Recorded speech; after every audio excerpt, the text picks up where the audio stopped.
السلام علیکم ورحمۃ اللہ وبرکاتہ۔ رمضان آنے والا تھا، گھر میں راشن بالکل بھی نہیں تھا۔ میں بیوہ عورت تھی، بہت زیادہ پریشان تھی کہ بنا کچھ کھائے بچے روزہ کیسے رکھیں گے۔ چاروں ہی بچے ابھی چھوٹے تھے۔ میں اپنے بڑے بھائی کے گھر گئی تاکہ ان سے مدد لوں، لیکن مجھے دیکھتے ہی بھابھی نے بہت برا بھلا کہا۔ وہ کہنے لگی، ہم نے یتیموں کا ٹھیکہ نہیں لے رکھا، اور مجھے دروازے سے بھگا دیا، جبکہ میرا بھائی بہت امیر تھا۔ میں روتی پیٹتی ایسے ہی واپس گھر لوٹ آئی، لیکن پھر دوسرے ہی دن میرے ہوش اڑ گئے جب بھائی کا فون آیا اور وہ روتے ہوئے بولا کہ اماں روٹی کب پکے گی، اب تو پیٹ میں درد ہونے لگا ہے۔ میری چھوٹی بیٹی جو صرف 3 سال کی تھی، بڑی ملتجی نظروں سے مجھے دیکھ رہی تھی۔ گھر میں نہ آٹا تھا، نہ ہی کچھ کھانے کا۔ پانی پی پی کر اور پانی بچوں کو پلا کر میں یہی تسلی دے رہی تھی کہ رات کو روٹی دوں گی، اور اب تو رات کے 9 بج گئے تھے۔ بچے بھوک سے بلکنے لگے تھے اور میرا دل تڑپ کر رہ گیا تھا۔ میں یہ کب چاہتی تھی کہ میرے بچے بھوکے رہیں، لیکن میرے اختیار میں ہی کب تھا۔ بڑی بار کوشش کی کہ ہمت جمع کر کے شمشاد بھائی کے گھر چلی جاؤں، لیکن نہیں ہمت کر پائی۔ جب سے میں بیوہ ہوئی تھی، کوڑی کوڑی کی محتاج ہوئی تھی، اور میرے سسرال والوں نے مجھے دھکے دے کر 4 بچوں سمیت باہر نکال دیا تھا۔ شمشاد بھائی نے تو مجھے پلٹ کر پوچھا بھی نہیں تھا کہ بہن زندہ بھی ہے کہ مر گئی۔ میری آنکھوں سے آنسو بہہ رہے تھے۔ بہرحال میں نے اپنی چھوٹی بیٹی کو سینے سے لگایا اور مجبور ہو کر گھر سے باہر نکلی۔ پڑوسیوں کے دروازے کو کھٹکھٹایا۔ سامنے والی ثریا خالہ نے دروازہ کھولا تو مجھے دیکھتے ہی ماتھے پر بل پکڑے۔ وہ کہنے لگی، کیا ہے؟ میں نے کہا، خالہ بس 2 سوکھی روٹی دے دو، باسی ٹکڑوں میں سے ہی دے دو، میں اپنے بچوں کو کھانے میں بھگو کر کھلا دوں گی۔ صبح سے کچھ نہیں کھایا انہوں نے، خدا کے لیے خالہ ترس کھالو ہمارے حال پہ۔ شاید اس کے دل میں رحم آ گیا تھا۔ 2 سوکھی اکڑی ہوئی روٹی باسی ٹکڑوں میں سے اس نے مجھے دی۔ وہ کہنے لگی، لے بس یہی ہے، اب دروازہ مت پیٹنا، کم بخت کہیں کی ہٹی کٹی ہے، پر شرم نہیں آتی مانگتے ہوئے۔ میں نے آنسو صاف کیے اور گھر آ گئی۔ میرے ہاتھ میں روٹی دیکھ کر بچوں کے چہروں پر خوشی کی لہر دوڑی تھی، لیکن روٹی بہت اکڑی ہوئی تھی۔ میں نے تھوڑے سے پانی میں بھگوئی، اسے نرم کیا، پھر آنسو بہاتے ہوئے میں نے اپنے بچوں کے منہ میں نوالے ڈالے تھے۔ بیچارے وہی روٹی چبا چبا کر پانی کے ساتھ نگل رہے تھے، اور میرا دل خون کے آنسو رو رہا تھا۔ غربت بھی کتنی عجیب چیز ہے، اور اس غربت میں اگر کوئی بیوہ اور بے سہارا کو نہ سمجھے تو ایسے سگے بھائی کا کیا کرنا۔ ایک ہوک سی میرے دل سے نکلی تھی۔ میرے بچوں نے بس اتنے ہی نوالے حلق سے اتارے کہ پیٹ کو ذرا سی تسلی ہو سکے۔ 4 بچے کتنی روٹی کھا سکتے تھے؟ چاروں کے حصے بس آدھی آدھی روٹی آئی تھی۔ پھر وہ سب پانی پی کے وہیں صحن میں چادر بچھائے سو گئے۔ ابھی تک ان کے ہونٹ خشک تھے، ابھی تک میرے بچے نیند میں بار بار اپنے پیٹ پر ہاتھ پھیر رہے تھے۔ شاید بھوک ابھی بھی باقی تھی، پیٹ ابھی بھی اپنا ایندھن مانگ رہا تھا، لیکن کوئی نہیں تھا ان کو اس حال میں دیکھنے والا، ان کے اس حال پر ترس کھانے والا۔ میرا شمار ان لوگوں میں نہیں ہوتا تھا جو بھیک مانگ مانگ کر پیسے اکٹھے کریں، دنیا کے سامنے رونے روئیں۔ میرا ضمیر اس بات کی اجازت نہیں دیتا تھا۔ میں نے لوگوں کے گھروں میں کام بھی کیا، یہ نہیں کہ میں محنت سے بھاگتی تھی۔ اپنے بچوں کا کھانا پکا کر دروازے پر تالا لگا کر میں جاتی تھی، لوگوں کے گھروں کام کرتی، لیکن بڑے گھر کے بڑے ہی اصول ہوتے ہیں، امیروں کے لیے کچھ اور، غریبوں کے لیے کچھ اور۔ میں رمشا باجی کے گھر کام کرتی تھی، وہ بھی میری طرح جوان جہان تھی، 2 بچوں کی ماں تھی۔ شوہر بھی میرے شوہر کی عمر کا ہی تھا۔ میرا شوہر چوکیدار تھا، اپنے مالک کے گھر کی حفاظت کرتے کرتے چوروں کے ہاتھوں مارا گیا تھا، لیکن اس مالک نے ہمیں سوائے تسلی کے کچھ نہیں دیا تھا۔ میں کام کرنے لگی رمشا باجی کے شوہر کی گندی نظریں مجھے پر ہوتی تھی۔ ایک بار میں کام پر گئی تو رمشا باجی میکے گئی ہوئی تھی، حالانکہ وہ اپنے شوہر سے کہہ کر گئی تھی کہ اگر زرینہ آئے تو اسے کہہ دینا کہ آج چھٹی ہے، کام پر نہ آئے، لیکن اس نے ایسا نہیں کہا۔ وہ کہنے لگا آؤ اندر آؤ، رمشا اندر ہے۔ میں اندر آ گئی تو اس نے دروازہ بند کر دیا۔ میں پورے گھر کا جائزہ لینے لگی، لیکن مجھے کہیں بھی رمشا باجی نظر نہیں آئی۔ اس کے بچے؟ میں نے کہا صاحب جی، بیگم صاحبہ کہاں ہیں؟ وہ کہنے لگا میکے گئی ہے۔ میں نے کہا اچھا ٹھیک ہے، تو پھر میں چلتی ہوں، جب وہ آئیں گی تب ہی میں اس گھر کا کام کروں گی۔ اس سے پہلے کہ میں مین دروازے تک جاتی، اس شخص نے میری کلائی پکڑ لی۔ وہ کہنے لگا میں تو ہوں نا، تمہیں رمشا سے زیادہ پیسے دوں گا، بس مجھے خوش کر دو۔ یہ سن کر تو میری جان نکلی تھی۔ میں نے کہا صاحب جی میرے ہاتھ چھوڑیں، میں اس قسم کی عورت نہیں ہوں، محنت کرتی ہوں اور اپنے بچوں کا پیٹ پالتی ہوں۔ وہ کہنے لگا محنت سے تمہیں ملتا کیا ہے؟ پورا دن گندے برتن مانجھ کر، کپڑے دھو کر، صاف ستھرائی کر کے مہینے کا بس 5,000 یا 6,000، اس میں تمہارا کیا ہوتا ہوگا؟ بس چند گھنٹے میرے ساتھ گزار لو، تمہیں 20,000 دوں گا۔ میں نے کہا صاحب جی ہاتھ چھوڑو، میں اپنے اور بچوں کو حلال کی روٹی کھلاتی ہوں، خون پسینہ ایک کرتی ہوں، 3 گھروں میں کام کرتی ہوں، ہر عورت بکاؤ نہیں ہوتی۔ میں نے زبردستی اس شخص سے اپنا ہاتھ چھڑوانے کی کوشش کی۔ وہ کہنے لگا آج تمہیں نہیں چھوڑوں گا، تمہاری مرضی ہو یا نہ ہو، میری مرضی تو ہے۔ جب سے تمہیں دیکھا ہے میرا تو دماغ خراب ہو کے رہ گیا ہے۔ یہ کہتے ہوئے وہ زبردستی مجھے کمرے میں لے گیا۔ میں چلانے لگی تو اس نے میرے منہ پر ہاتھ رکھ دیا۔ وہ کہنے لگا تمہارا گلا گھونٹ کے مار ڈالوں گا اگر تم نے شور مچایا تو۔ پھر مجھے کمرے میں دھکا دیا، دروازہ بند کر کے کنڈی لگائی۔ اس سے پہلے کہ وہ میرے ساتھ کوئی بدتمیزی شروع کرتا، وہیں ایک لوہے کا گلدان پڑا تھا، میں نے وہ پکڑا اور زور سے رمشا کے شوہر کے سر پر مار دیا۔ اس کا سر پھٹ گیا، خون نکلنے لگا۔ میں فوراً سے اسے دھکا دے کر پیچھے ہوئی اور دروازہ کھول کر باہر نکل گئی۔ جب تک وہ میرے پیچھے آتا میں نے مین دروازہ کھولا اور بھاگ کر اپنے گھر آ گئی، اور گھر آ کر میں پھوٹ پھوٹ کے روئی تھی۔ مجھے راشد کی یاد بڑی شدت سے آئی۔ وہ تھا تو کسی کی ہمت نہیں تھی کہ مجھ پر انگلی اٹھاتا، مجھے گندی نظر سے دیکھتا، لیکن جب سے وہ گیا تھا محلے والوں نے بھی مجھ پر الٹی سیدھی نظریں گاڑنی شروع کر دی تھی۔ اس کے شوہر نے رمشا سے یہ کہا کہ ملازمہ نے گھر میں چوری کرنے کی کوشش کی تھی، جب اس نے بچاؤ کی کوشش کی تو اس نے اس کا سر پھاڑ دیا۔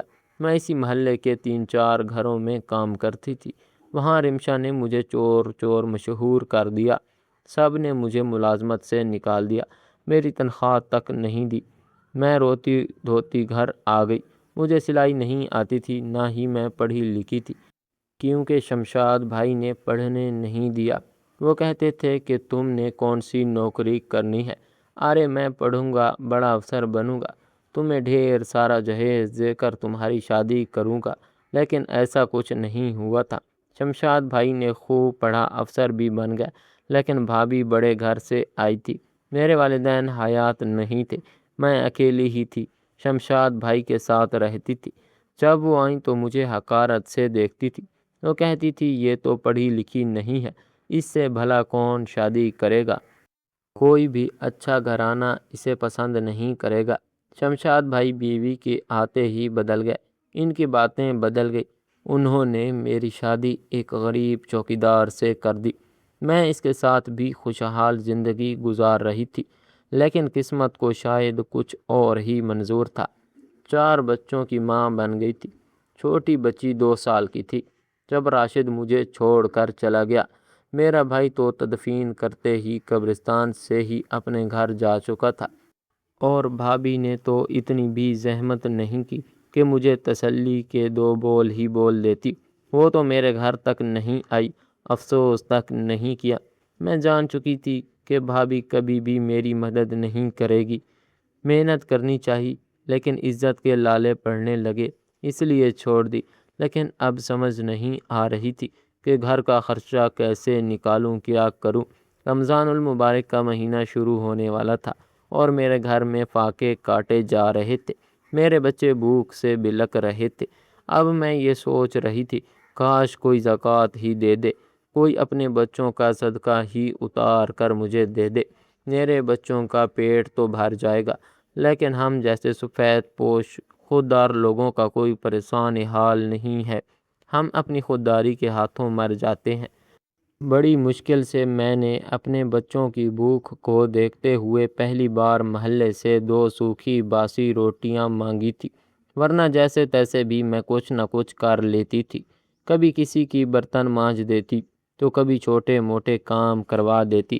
میں نے اپنی پڑوسن سے کہا کہ فرزانہ، اگر کسی نے اپنے گھر کے جالے صاف کروانے ہوں یا رمضان سے پہلے گھر کی صفائی کروانی ہو تو مجھے بتانا، میں کر دوں گی۔ وہ کہنے لگی، تمہیں رکھتا کوئی نہیں، تمہیں کیا ضرورت پڑی تھی رمشا باجی کے گھر چوری کرنے کی؟ اب میں اسے کیا بتاتی کہ میں نے کچھ نہیں چرایا تھا، وہ تو اس کا شوہر تھا جو میری عزت کو چرانا چاہتا تھا، لیکن میری بات پر بھروسہ کون کرتا؟ میں یہ بات اپنی زبان سے نکالتی تو مجھے ہی بد کردار کہہ دیا جاتا۔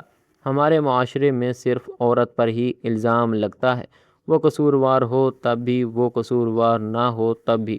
میری بات پر کسی نے بھروسہ نہیں کرنا تھا۔ میں نے کہا، میں نے چوری نہیں کی تھی، انہیں غلط فہمی ہوئی ہے۔ اب ان کی غلط فہمی کا میں تو کوئی علاج نہیں کر سکتی۔ وہ کہنے لگی، یہ ایک باجی ہے تو اور اسے بس چند دن ہی کام کروانا ہے، باقی اس کی ملازمہ لگی ہوئی ہے، بس ملازمہ چھٹی پر گئی ہے۔ میں نے کہا، ٹھیک ہے، میں کام کر لوں گی۔ میں اس باجی کے گھر چلی گئی۔ اس نے اپنی دیواریں تک مجھ سے صاف کروائیں۔ پورا گھر میں نے 5 دنوں میں چمکا دیا اور اس نے مجھے صرف 500 کا نوٹ دیا تھا۔ میں نے کہا، باجی بس 500 کہنے لگی تو اور کیا، اپنی جان بھی نکال کر تمہیں دے دوں؟ میری آنکھوں میں آنسو آ گئے تھے۔ میں 1000 کا تو آٹا راشن والے سے لے کر استعمال کر چکی تھی، اسی امید پر کہ باجی پیسے دے گی تو پچھلے پیسے اتار دوں گی۔ مجھے تو لگا تھا کہ وہ مجھے 3-4 ہزار روپے تو دے گی جب 5-5 گھنٹے میں اس کے گھر کام کرتی رہتی تھی، لیکن اس نے صرف 500 روپے دیے تھا۔ میں رونے لگی۔ میں نے کہا، باجی رمضان المبارک کا مہینہ آنے والا ہے، خدا کے لیے میرے گھر راشن ہی ڈلوا دو۔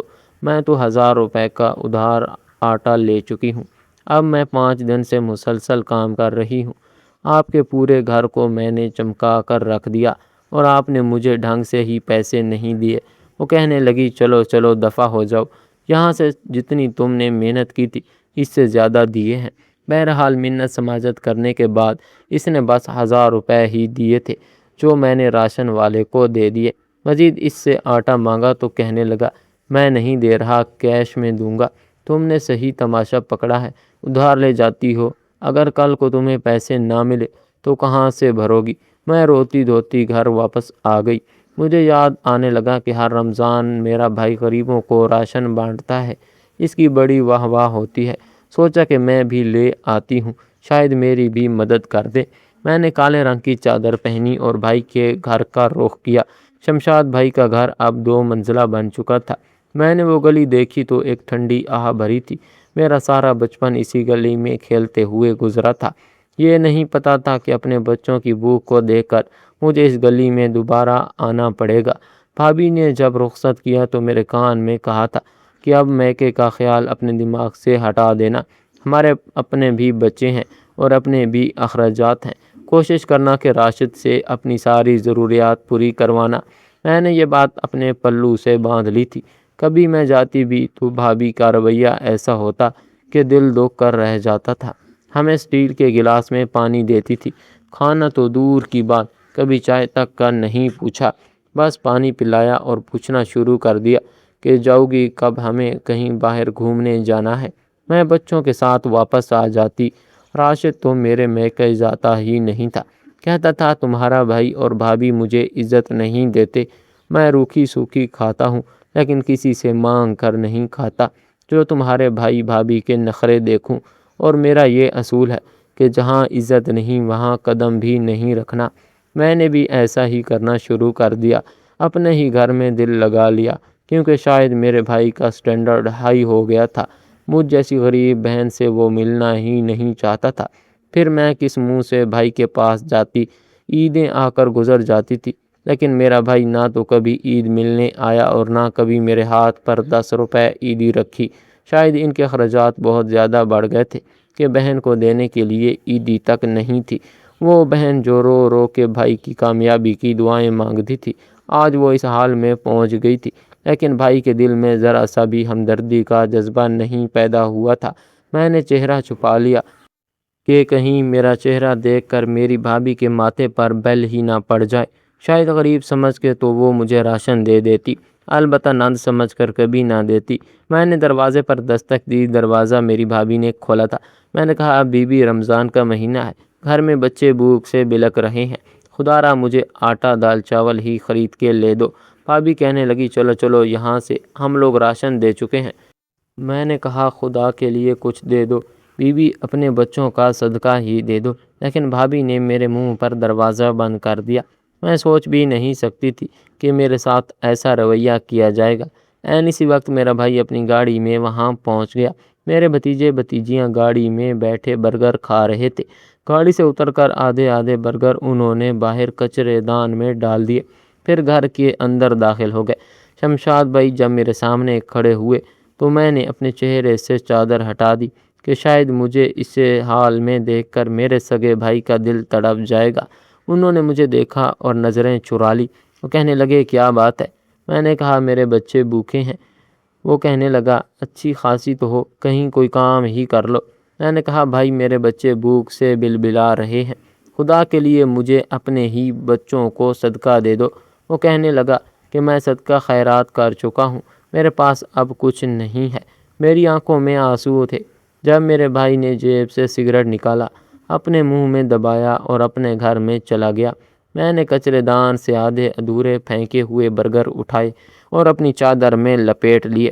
میری آنکھوں سے آنسو بہہ رہے تھے جب میں وہاں سے جا رہی تھی کہ اچانک سے میں کسی بڑی زور سے ٹکرائی کہ میرے ہاتھ میں پکڑے برگر بھی زمین پر گر گئے اور مٹی سے بھر گئے۔ میں نے مٹی سے بھرے برگر دیکھے تو مجھے رونا آنے لگا۔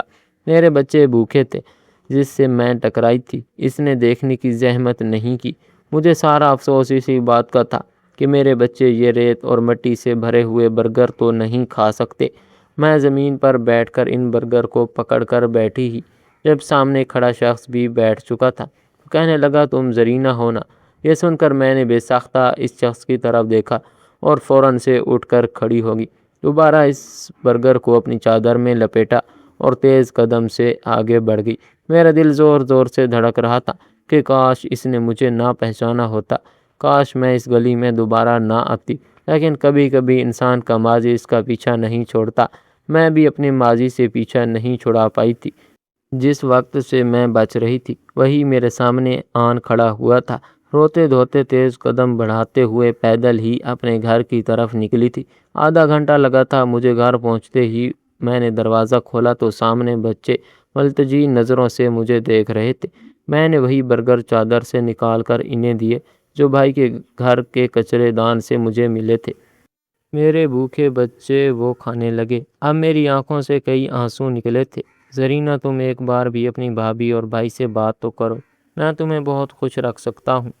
میرے کانوں میں اسی شخص کی آواز گونجی تھی۔ میں نے کہا، نہیں، میں ایسا کچھ نہیں کر سکتی۔ میرے بھائی میرے لیے جو بھی فیصلہ کریں گے وہی میرے لیے بہتر ہوگا۔ میں نے تمہیں کوئی بھی امید نہیں اور آس نہیں دلائی۔ وہ کہنے لگا، میں نے کب کہا؟ لیکن میں تمہاری خاطر کچھ بھی کر سکتا ہوں۔ تمہارے بھائی کو پیسے چاہیے، میں خوب پیسہ کماؤں گا، لیکن تم بھی وعدہ کرو میرا انتظار کرو گی۔ لیکن میں نے انکار کر دیا تھا، کوئی آس کوئی امید نہیں دلائی تھی۔ مجھے اپنے بھائی پر مان تھا کہ جو فیصلہ وہ میرے لیے کرے گا وہ میرے لیے بہتر ہوگا۔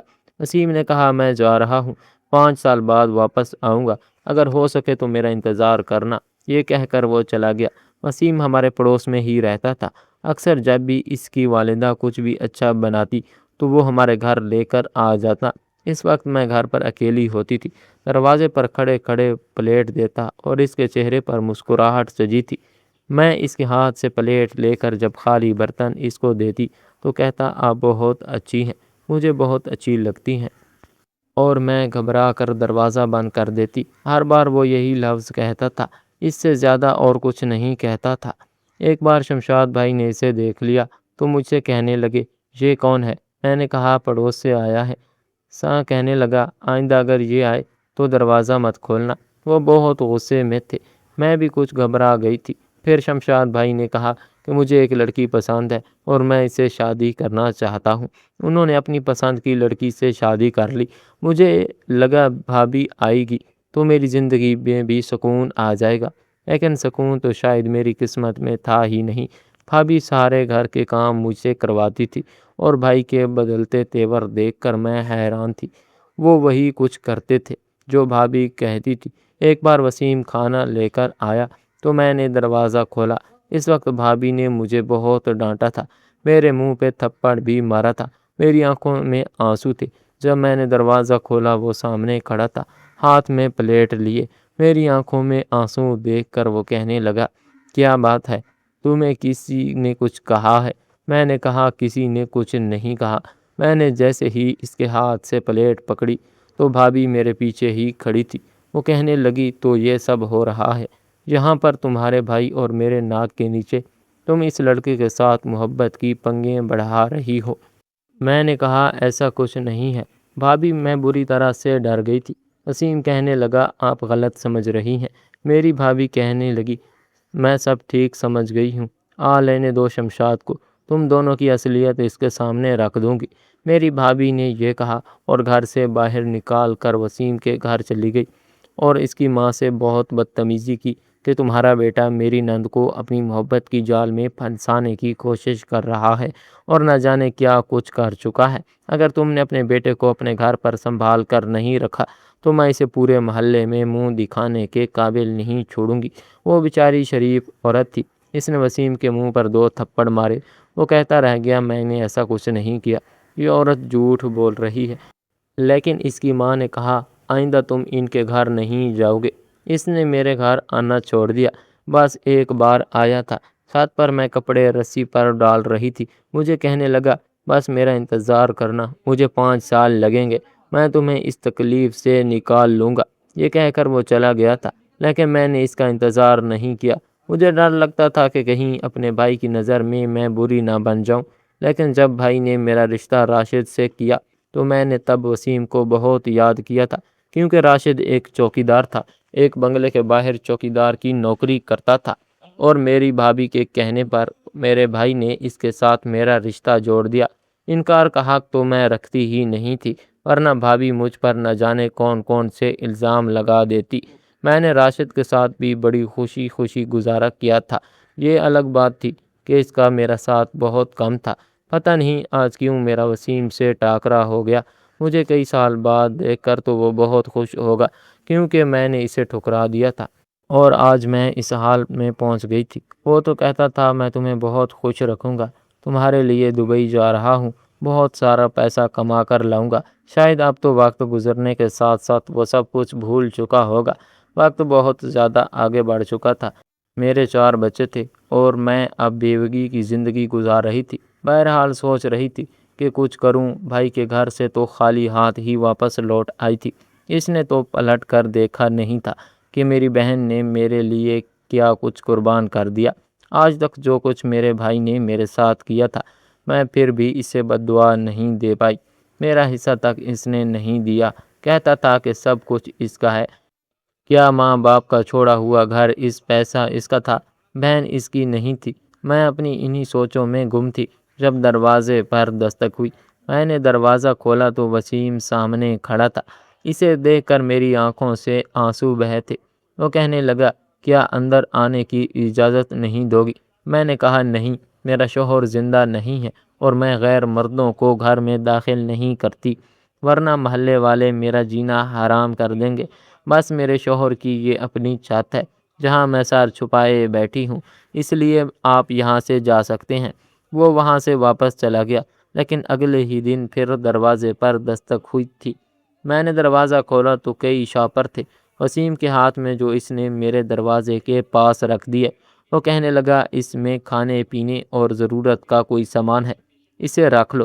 میں نے کہا نہیں، مجھے کسی چیز کی ضرورت نہیں ہے، اللہ کا دیا سب کچھ ہے۔ میں وسیم کا احسان نہیں لینا چاہتی تھی۔ وہ کہنے لگا میں سب جانتا ہوں، اگر تم یہ رکھو گی تو مجھے خوشی ہوگی، اور بے فکر رہو، یہ میرے بچوں کا یا میرے گھر والوں کا صدقہ خیرات نہیں۔ یہ کہہ کر وہ جا چکا تھا۔ میرے بچے باہر آ کے کھانے پینے کا سامان دیکھ کر خوش ہو گئے۔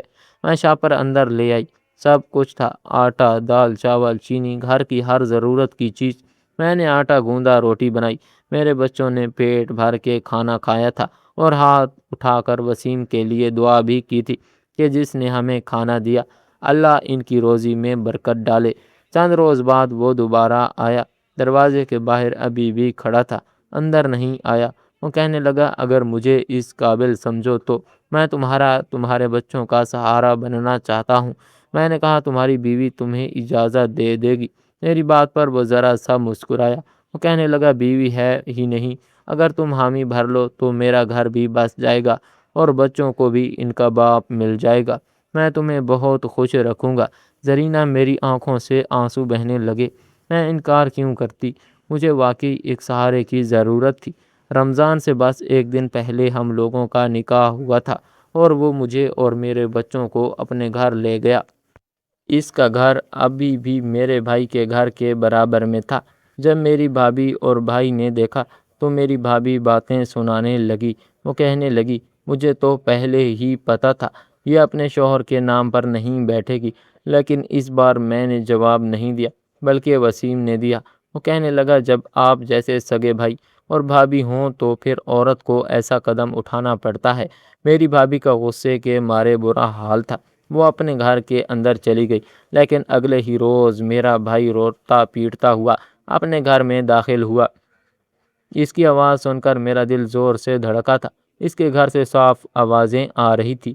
اس کی وہ فیکٹری جو اس نے کروڑوں روپے لگا کے بنائی تھی جل کر خاک ہو چکی تھی، اور اب اس کا دیوالیہ نکل گیا تھا۔ اس نے بہت سے لوگوں سے قرضہ لیا تھا جو اب اپنا قرضہ لینے آئیں گے، اور انہیں یہ گھر بھی بیچنا پڑے گا۔ میری بھابھی اور میرا بھائی سڑک پر آ چکے تھے۔ یہ ہے میرے اللہ کا نظام پل، میں وہ اگر بادشاہت دیتا ہے تو اس بادشاہت پر غرور نہیں کرنا چاہیے، بلکہ اسی کے دیے ہوئے رزق کو آگے بانٹنا چاہیے۔ میرے بھائی نے ایسا نہیں کیا تھا۔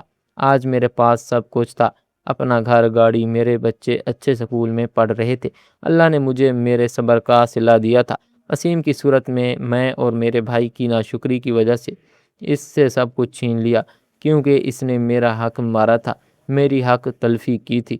آج وہ بے سہارا ہو چکا تھا، کرائے کے گھر میں رہتا تھا، اور اس کے بچے اس سے نوچ کے کھانے کے لیے تیار رہتے تھے۔ وہ کہتے ہم نے نہیں کھانی دال سبزی، ہمیں گوشت کھانا ہے، برگر کھانے ہیں۔ وہ وہی چیزیں مانگ رہے تھے جن کی ان کو عادت تھی، لیکن آج ان کے باپ کے پاس اتنا پیسہ نہیں تھا کہ وہ ان کی فرمائشیں پوری کرتا، لیکن میں بہن تھی، میرا دل شمشاد بھائی کی طرح پتھر کا نہیں تھا۔ ہر مہینے کچھ نہ کچھ پیسے اپنے بھائی کے ہاتھ پر رکھ دیتی تھی تاکہ اسے کبھی کسی کے در پر اپنے بچوں کے لیے سوکھی باسی روٹی نہ مانگنی پڑے۔ میری آپ سب لوگوں سے گزارش ہے کہ اپنی بہنوں کے ساتھ اچھا رویہ اختیار کریں۔ اگر وہ بیوہ ہو چکی ہیں یا بے سہارا ہیں تو خدا را انہیں اکیلا نہ چھوڑیں، ان کے ساتھ بھلائی اور نرمی والا معاملہ کریں، کیونکہ ضروری نہیں ہے کہ آپ کی بہن کی زندگی میں کوئی وسیم جیسا بھی ہو سکتا ہے، اسے آپ کے ہی سہارے کی ضرورت ہے۔ ہماری آج کی یہ کہانی آپ کو کیسی لگی؟ کمنٹ باکس میں اپنی رائے کا اظہار ضرور کریں، اور مزید اس طرح کی سبق آموز کہانیاں سننے کے لیے ہماری ویڈیو کو لائک کریں، شیئر کریں، اور ہمارے چینل سلطان سٹوریز کو لازمی سبسکرائب کر دیں۔ ملتے ہیں اگلی ویڈیو میں، تب تک کے لیے اللہ حافظ۔